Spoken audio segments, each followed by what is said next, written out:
하나님 말씀 민수기 18장 25절에서 32절 말씀을 함께 읽도록 하겠습니다. 구약성경 227쪽입니다. 여호와께서 모세에게 일러 가라사대 너는 레위인에게 고하여 그에게 이르라. 내가 이스라엘 자손에게 취하여 너희에게 기업으로 준 11조를 너희가 그들에게서 취할 때에 그 11조의 11조를 그대로 여호와께 드릴 것이라. 내가 너희의 거제물을 타작마당에서 받드는 곡물과 포도즙 틀에서 받드는 즙같이 여기리니 너희는 이스라엘 자손에게서 받는 모든 것의 11조 중에서 여호와께 거제로 드리고 여호와께 드린 그 거제물은 제사장 아론에게로 돌리되 너희의 받은 모든 예물 중에서 너희는 그 아름다운 것 곧 거룩하게 한 부분을 취하여 여호와께 거제로 드릴지니라. 이러므로 너는 그들에게 이르라. 너희가 그 중에서 아름다운 것을 취하여 드리고 남은 것은 너희 레인에게는 타작마당의 소출과 포도즙 틀의 소출같이 되리니 너희와 너희 권속이 어디서든지 이것을 먹을 수 있음은 이는 회막에서 일한 너희의 보수임이니라. 너희가 그중 아름다운 것을 받들어 드린즉 이로 인하여 죄를 지지 아니할 것이라. 너희는 이스라엘 자손의 성물을 더럽히지 말라. 그리하면 죽지 아니하리라. 아멘. 오늘 본문은 지금까지 여호와께서 아론에게 말씀하신 이후에 모세에게 말씀하시는 내용입니다. 모세에게 지시를 하여서 레인들에게 여호와의 명령을 전합니다. 이스라엘 자손들이 소출의 11조를 레인에게, 레위 지파에게 드리게 되면 그 받은 11조의 10분의 1을 레인들은 여호와께 드려야 하는 겁니다. 여호와께 드리는 것과 제사장에게 돌리는 것을 같이 이야기를 하는데 우리 인간은 한꺼번에 두 개가 안 되거든. 그래서 여기에서도 여호와께 드린 그 거제물을 제사장 아론에게 돌려라. 이렇게 말씀을 하고 계신 겁니다. 레위 지파 입장에서는 이스라엘의 11조를 받는 것이 나쁘지 않죠. 이스라엘 땅에 기업이 없지만 여호와께서 기업이 되셔서 이스라엘의 11조를 받게 하셔서 오늘 본문에 보면 너희들의 회막의 일에 대한 보수, 오늘날로 말하면 연봉, 일당, 월급을 이렇게 받을 것이다. 그것이 너희의 보수다. 이렇게 말씀을 하시거든. 오늘 본문에서 우리가 조금 주목해 보고자 하는 바는 이 부분입니다. 이스라엘 자손들이 11조를 레위 지파에게 드릴 때 여호와께 거제로 드리는 게 레위 지파에게 드리는 11조인데 가장 좋은 것으로 드려야 합니다. 이게 쉽지 않거든. 일단 가장 좋은 것으로 드렸다 치고 레위 지파가 그 모든 것에 또 10분의 1, 11조의 11조를 여호와께 거제로 드려야 하는데 여호와께서 명하시는 그 조건이 있습니다. 받은 11조 중에 가장 귀한 것을, 가장 좋은 것으로 드려라. 이렇게 명을 하시는 거예요. 이것을 보게 되면 우리가 어떤 생각을 할 수 있는가 하면 약속의 땅에 들어갔잖아요. 그러면 약속의 땅에서 주어지는 소출이 그 품질이 동일하면 좋을 것인데 동일한 품질이 아니라는 거예요. 어떤 것은 A급이고 어떤 것은 B급이고 어떤 것은 C급이고 각 지역마다 뭐 땅마다 위치마다 다 다른 거예요. 지금 이 말씀을 보고 레인들에게 10분의 11조의 11조를 가장 좋은 곳으로 드리라 하면 드리겠습니까? 여호와께서 그 끝부분에서 이런 말씀을 하시거든요. 해막에서 일한 너희의 보수임이니라. 너희가 그중 아름다운 것을 받들어 드린 적 이로 인하여 죄를 지지 아니할 것이라. 가장 귀한 것으로 드려야만 그것으로 인한 죄에 대한 형벌을 받지 않을 것이라. 그렇게 말씀을 하시는 거거든. 그래서 이스라엘 자손의 성물을 더럽히지 말라. 그리하면 죽지 아니하리라. 말씀이란 자체가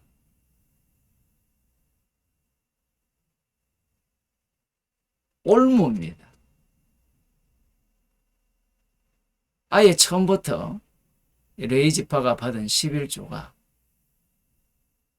동일하다면 갈등을 일으킬 이유가 없잖아. 가장 좋은 곳으로 드리라 하니까 비교가 되는 거죠. 인간이라는 자체가 똑같은 것을 두 개 두어도 남이 가진 것이 더 좋아 보이고 그런 어떤 심보를 가졌는데 실제로 더 좋은 상품의 것이 있고 그렇지 않은 것이 있다라는 것. 이러한 어떤 말씀을 통하여서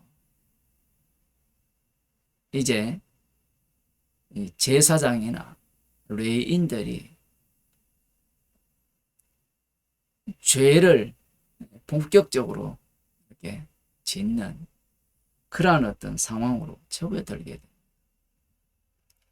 특히 여기에서 레위인들은 11조를 받는 자고 이스라엘 자손들은 11조를 드리는 자고 또 레위인들은 11조의 11조를 이 제사장에게 드려야 하는 그 구조로 하나님께서 명을 하셨기 때문에 이 모든 말씀들을 어떻게 듣느냐라는 거예요. 제사장 입장에서는 당연히 11조의 11조를 자기의 보수로 받아야 된다라고 주장할 것이. 레위인들은 이스라엘의 11조를 자신들의 보수로 받아야 된다라고 생각하고. 그럼 이스라엘 자손들은 그들이 거두어들인 수확물은 그들이 무엇에 대한 보수예요? 11조를 드린 것에 대한 보수거든요. 그런데 그렇게 생각을 하지 않습니다. 이제 이러한 말씀이 바탕이 깔려지게 되면 이스라엘 가운데 놀라운 일이 일어납니다. 사무엘상 2장을 보면 엘리 제사장 가문의 그 아들들이 나오는데 12절에 보면 엘리의 아들들은 불량자라 여호와를 알지 아니하더라. 그 제사장들이 백성에게 행하는 습관은 이러하니 곧 아무 사람이 제사를 드리고 그 고기를 삶을 때에 제사장의 사환이 손에 3살 갈고리를 가지고 와서 그것으로 남비에나 소태나 큰 소태나 가마에 찔러 넣어서 갈고리에 걸려 나오는 것은 제사장이 자기 것으로 취하되 실로에서 무릇 그곳에 온 이스라엘 사람에게 이같이 할 뿐 아니라 기름을 태우기 전에 제사장의 사환이 와서 제사 드리는 사람에게 이르기를 제사장에게 구워 드릴 고기를 내라. 그가 네게 삶은 고기를 원치 아니하고 날 것을 원하신다 하다가 그 사람이 이르기를 반드시 먼저 기름을 태운 후에 네 마음에 원하는 대로 취하라 하면 그가 말하기를 아니라 지금 내게 내라. 그렇지 아니하면 내가 억지로 빼앗으리라 하였으니 이 소년들의 죄가 여호와 앞에 심히 크면 그들이 여호와의 제사를 멸시함이었더라.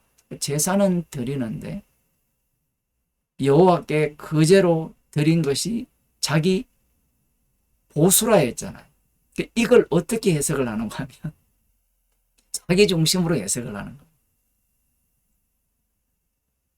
이러한 말씀들이 굉장히 중요해요. 엘리의 두 아들들은 불량자이기 때문에 아버지가 교육을 제대로 못했기 때문에 그럴 것이라. 그런 것이 아니라 이 엘리나 엘리의 두 아들들은 첫째 아담 안에 있는 모든 인간들의 대표자예요.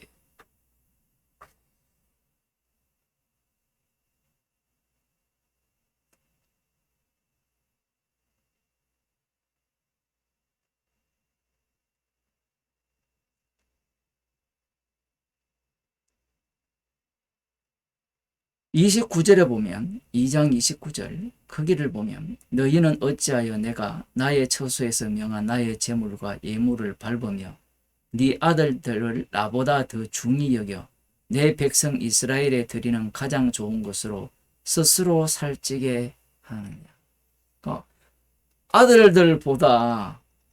아들들을 여호와보다 더 중히 여기는 게 당연한 거 아니에요? 이 세상에 사는 인간들 중에 주님보다 자식을 더 귀히 여기지 자식보다 주님을 더 귀히 여기는 인간이 어디 있어요?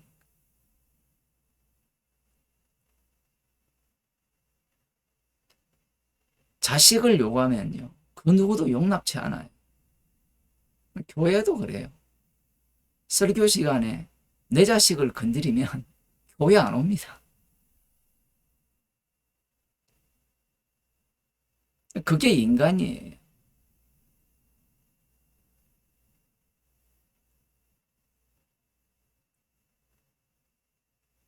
여기에 보면 가장 좋은 것으로 스스로 살찌게 하느냐. 앞서서 가장 좋은 것으로 제사장에게 드리라 했죠. 11조에 11조. 그 여호와께 드리는 거거든. 그 여호와께 드리고 자기에게로 와야 되는데 이 거제로 드리는 것조차 자기의 그 가장 좋은 것으로 내게 와야 된다는 이것이 여호와 하나님의 뜻이다라고 해석을 하는 거예요. 이 당시에 사사시대이기 때문에 말씀을 소견에 옳은 대로 행하는 거예요. 해석을 하는 거예요. 오늘날도 똑같은 거예요. 어제도 말라기를 봤지만 오늘 또 말라기를 한 번 더 보겠습니다. 말라기 1장을 보면 이러한 말씀이 나옵니다.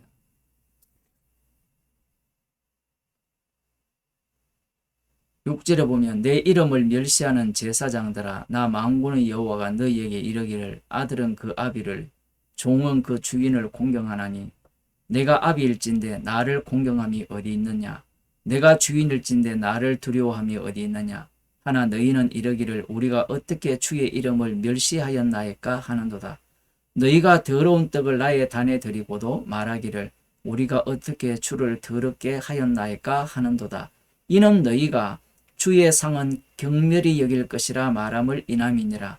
만군의 여호와가 이르노라 너희가 눈먼 희생으로 드리는 것이 어찌 악하지 아니하며 저는 것 병든 것으로 드리는 것이 어찌 악하지 아니하냐. 이제 그것을 너희 총독에게 드려보랴. 그가 너를 기뻐하겠느냐 너를 간합하겠느냐. 만군의 여호와가 이르노라 너희는 나 하나님께 은혜를 구하기를 우리를 긍휼히 여기소서 하여 보라.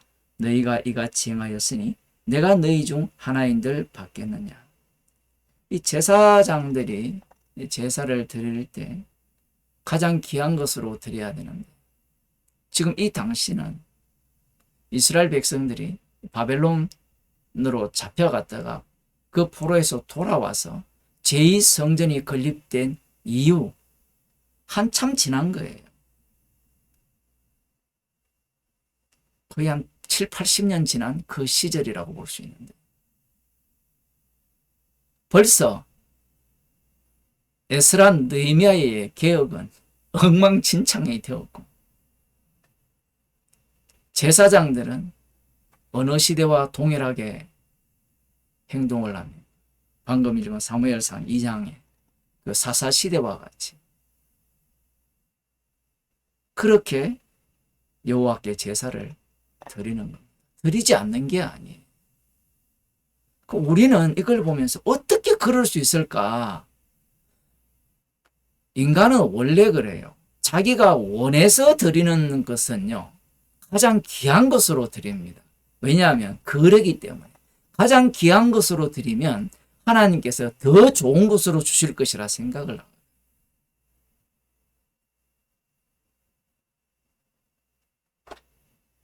이 시대는 이후에 보면 온 이스라엘 백성들이 11조와 헌물을 하지 않습니다. 말라기 3장 8절을 보면 사람이 어찌 하나님의 것을 도적질하겠느냐. 그러나 너희는 나의 것을 도적질하고도 말하기를 우리가 어떻게 주의 것을 도적질하겠나이까 하도다. 이는 곧 11조와 헌물이라. 너희는 곧 온 나라와 너희 곧 온 나라가 나의 것을 도적질하였으므로 너희가 저주를 받았으니. 이스라엘 자손들은 11조를 하지 않아요.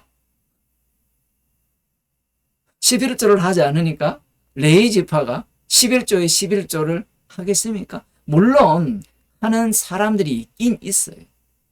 있긴 있는데 이 제사장들은 상번제를 드려야 될 거 아니에요.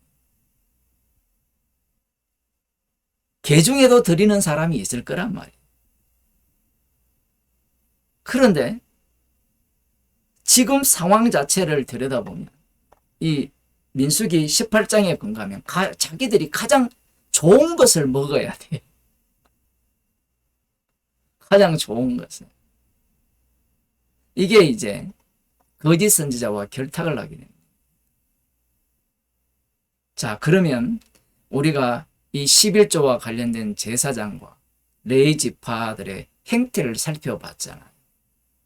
그러면 이 구약을 보면서 어떤 생각을 하겠느냐라는 겁니다. 그러면 제대로 된 11조를 해야 되고 11조를 받은 레위 지파는 11조의 11조를 제대로 해야 되고 제사장들은 하나님께서 원하시는 가장 귀한 제물을 깨끗한 것들을 거룩한 것을 드려야 된다라고 생각을 하게 됩니다. 이 구약을 읽으면. 요한복음 2장을 한번 보겠습니다. 구약을 교훈으로 봐버리면 바리새인이 됩니다. 유대교가 돼요. 그래서 구약 설교가 어려운 겁니다. 그냥 이 의미는 이런 겁니다. 문제점을 지적하고 설교를 끝낸다는 것은 그 유대교예요. 요한복음 2장을 보면 예수님께서 6월절에 가까울 때 예루살렘으로 올라가신 사건이 나옵니다. 2장 13절입니다. 유대인의 6월절이 가까운지라 예수께서 예루살렘으로 올라가셨더니 성전 안에서 소와 양과 비둘기 파는 사람들과 돈 바꾸는 사람들의 앉은 것을 보시고 노건으로 채찍을 만드사 양이나 소를 다 성전에서 내어 쫓으시고 돈 바꾸는 사람들의 돈을 쏟으시며 상을 엎으시고 비둘기 파는 사람들에게 이르시되 이것을 여기서 가져가라. 내 아버지의 집으로 장사는 집을 만들지 말라 하시니. 사람들이 이 본문을 엉터리로 해석하거든요. 목사들이. 지금 말라기를 알고 있어요. 사무엘상 2장을 알고 있어요. 민수기 18장을 알고 있거든요. 그 전체를 종합하면 제사장들이 성전에서 장사짓을 안 해요. 율법대로 그들은 성전에서 멀리서 이 재물을 끌고 올 수 없으니까 성전에 있는 돈으로 바꾸고, 재물을 드리려면 돈을 들여가지고 성전 세겔로 바꾸어서 그 성전 세겔로 재물을 사서 제사를 드리는 그 절차가 진행되는 거예요. 그런데 목사들이나 교인들은 이 본문을 읽으면서 예수님이 내 집을 장사하는 집을 만들지 말라 하셨으니까 저 당시에 제사장들은, 사두개인들은 성전에서 장사를 했단 말이야. 장사는 오늘날 교회가 장사를 하잖아. 이 예수님의 판단을 우리의 판단과 동일시하면 안 돼요. 예수님의 눈에는 장사로 보였는 거예요. 왜 장사냐라고 하면 제사장들이 법대로 하는 겁니다. 법대로 정확하게 하면 제사장들에게 떨어지는 게 많죠. 없는 게 아니고 레위기 18장에 근거하여 법대로 가장 귀한 것으로 제물을 드리면 자기에게 돌아오는 그 거제물 아니면 11조의 11조 이런 것들이 제대로 오는 것. 이 당시에 제대로 지키는 자들이 있었기 때문에. 그런데 예수님 보시기에는 성전 자체가 장사하는 곳입니다. 방금 제가 설명했죠. 왜 장사하는 곳이 되느냐. 결국은 율법대로 성전에서 대사를 지낸다는 자체가 자기 배를 채우기 위한 거짓에 지나지 않는다라는 거예요. 그래서 예수님께서 너희가 이 성전을 헐라 내가 사흘 동안에 일으키겠다. 이렇게 말씀을 하시는 거예요. 이건 성전이 아니고 예수님 몸이 성전이에요. 나를 죽이면 내가 3일 만에 부활하여서 참 성전이 되신다. 될 것이다. 그 말씀을 하시는 거예요. 이 성전 자체가 아닌 겁니다. 그래서 예수님이 오심으로 말미암아 성전 자체는 장사하는 곳으로 끝나버렸어요. 오늘날 교회가 예배당을 성전이라는 자체가 이미 예수님의 이 판결을 그야말로 개무시하는 그런 짓입니다. 자, 그러면 이제 제사장도 끝났고 모든 것이 끝났으니까 모든 성도들이 왕같은 제사장들이니까 더 이상 이제 헌금하지 않아도 되겠네. 11조 같은 게 필요 없지 않느냐. 이제 이런 논리가 전개가 되겠죠. 고린도전서 9장을 한번 보겠습니다.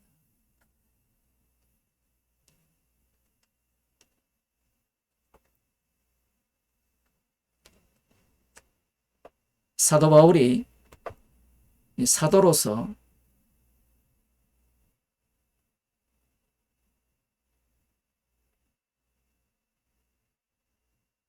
헌금을 연보를 받지 않고 복음을 전하니까 시비가 붙은 거예요. 시비를 걸어온 겁니다. 13절에 보면 성전의 일을 하는 이들은 성전에서 나는 것을 먹으며 제단을 모시는 이들은 제단과 함께 나누는 것을 너희가 알지 못하느냐. 분명히 민수기 18장을 그대로 갖고 왔습니다. 그걸 신약에서도 마찬가지로 복음을 전하는 자들이 이 복음을 전함으로 말미암아 그 먹는다라는 말씀을 하는 거예요. 근데 여기에서 보면 14절입니다. 이와 같이 주께서 또 복음 전하는 자들이 복음으로 말미암아 살리라 명하셨느니라. 이 주님께서 십자가에 달려 죽으시고 부활하신 주님께서 복음을 전하는 자들이 복음으로 말미암아 살리라 이렇게 명하셨다라는 거예요. 자, 이렇게 명하셨다면 복음을 전하는 자들은 따로 있거든요. 모든 사람이 복음 전하는 증인인데 전무하는 자들이 따로 있어요. 사도들 같은 경우에는 사도 바울 같은 경우 전무하는 자들이 따로 있는데 그들은 주님이 명하신 말씀에 따르면 반드시 복음으로 말미암아 살아야 되죠. 달리 말하면 복음을 전함으로 말미암아 복음 전파를 받은 자들이 사례를 줘야 된다는 거예요. 구약의 10분의 1을 레인들이 받고 10분의 또 11조의 11조를 제사장들이 받듯이 그게 주님의 명령이라는 거예요. 그러면 이 주님의 명령을 아는 사람들은 어떤 논리를 펼까요? 먼저 사도들을 보게 되면 12 제자들이죠. 그 사도들을 보게 되면 베드로 같은 경우에는 복음을 전함으로 말미암아 살고 있어요. 그런데 주께서 명하신 대로 그들은 살고 있잖아요. 그런데 사도 바울은 그렇지 않다라는 거예요. 아마 베드로는 그 당시에 복음을 전하면서 이 먹는 문제가 해결이 된 모양입니다. 지금 성경을 보게 돼요. 그리고 복음을 듣는 자들이 주의 명령을 쫓아서 그렇게 했고요.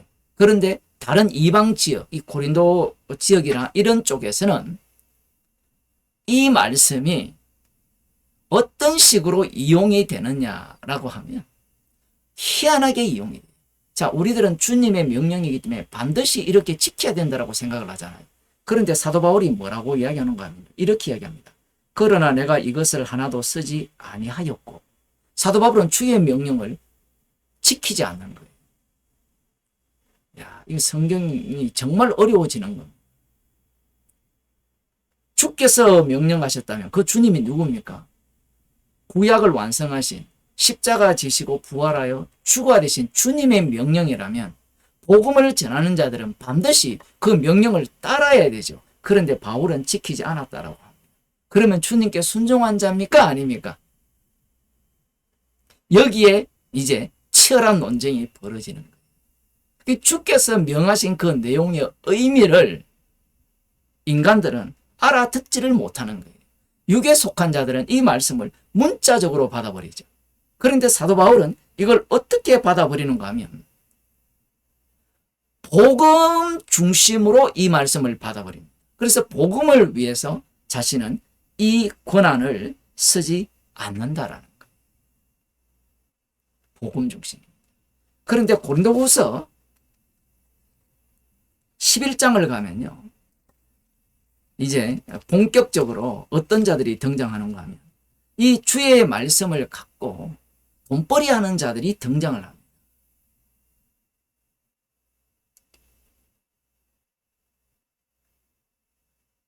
고린도후서 11장 8절 보겠습니다. 내가 너희를 섬기기 위하여 다른 여러 교회에서 요를 받는 것이 탈취한 것이라. 정말 심한 말을 하죠. 내가 너희들을 섬기기 위해서, 고린도 교회를 섬기기 위해서 다른 교회로부터 이 연보를 받은 것은 탈취한 것이다. 이건 중의법이에요. 중첩이 되어 있죠. 십자가로 승리하신 주께서 주신 것이다라는 의미도 있지. 저쪽에서 비웃는 겁니다. 사도 바울이 지금 이 다른 예수를 전하는 그들이 하는 행태가 탈취하는 짓이라는 거예요. 그 모습은 똑같거든요. 복음이라는 것을 전하는데 그 복음을 전함으로 말미암아 이미 이 당시에 돈벌이 수단이 된 그러한 다른 예수. 복음인데 어떻게 다른 예수가 되느냐라고 하면 돈을 위해서 전하는 자체가 다른 예수예요. 주님의 말씀 자체가 복음으로 말미암아 살리라는 이 말씀 자체를 이 구약에 나오는 그 제사장이나 레위 지파나 그런 사람들처럼 자기 배를 위해서 그 말씀을 이용하는 거예요. 그러니까 복음 장사를 하는 거예요. 우리는 헌금을 해야 되는 게 맞습니까? 안 하는 게 옳습니까? 이런 데 관심이 있잖아요. 주님의 정답은 복음으로 말미암아 산다는 게 정답이고, 그런데 사도 바울은 그 정답에 대해서 나는 그걸 쓰지 않는다라고 말해버리죠.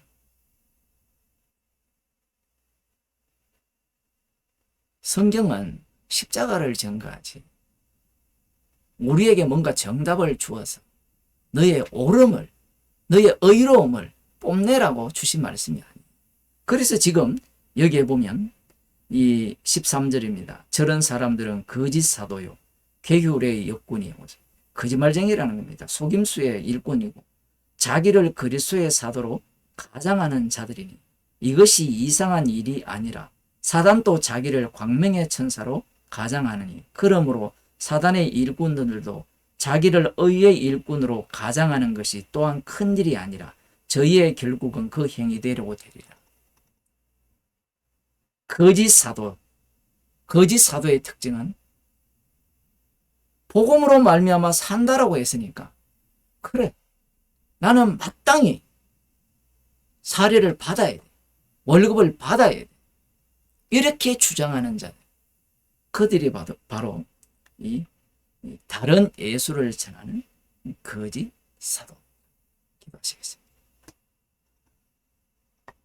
하나님 아버지, 복음을 이용하여서 자기 배를 채우려는 거짓 사도들, 그들을 보기에 그들이야말로 진정한 사도처럼 보일 수밖에 없습니다. 복음을 전하는 자는 복음으로 말미암아 살리라 하셨기에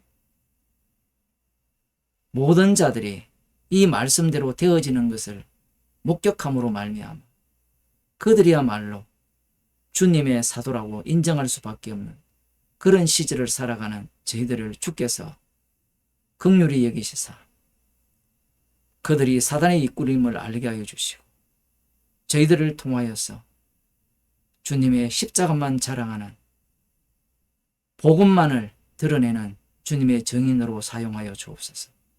예수님 이름으로 기도드리옵나이다.